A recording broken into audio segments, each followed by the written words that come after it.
Hi, this is Cindy Wormington, and I just came from the March 24th Executive Council meeting, and a number of important things that we discussed today. First, the Attorney General position, John Formella, was confirmed to the appointment of Attorney General. I voted against the nomination. I think John Formella is a very bright and talented young lawyer. He has none of the experience necessary to serve as our Attorney General. I wish him well. But he has never done a jury trial, he has never done a bench trial, he has never even done a deposition. I know that the consummate professionals over in the Attorney General's office will do their very best to teach him, but I think that the person who takes over that very, very important position should have the experience necessary to be ready on day one to do the job. Second, I asked the Commissioner of Health and Human Services about the backlog of patients in hospital emergency rooms. As of last count, we had 56 adults and 33 children who are waiting in emergency rooms for mental health treatment, for the inpatient care that they need, and there is no place to put them.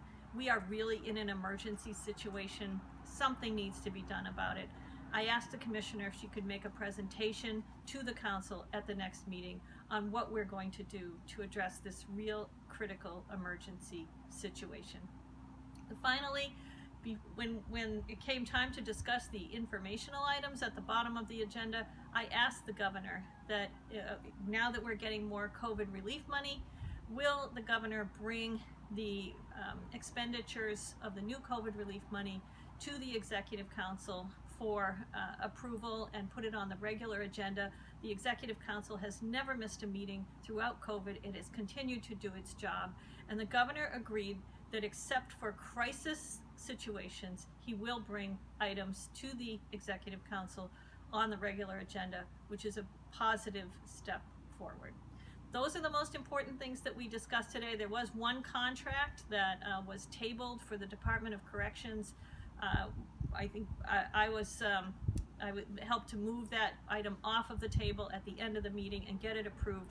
It was a contract to provide services for opioid addicted prisoners and decrease the recidivism rate and address those issues while they're in prison and to help them after they're released. And I think it's a very, very important contract, and we did get that moved through the Council today with a 5-0 vote. I'm very pleased about that. That's all we have for today. We'll see you next time. Thank you.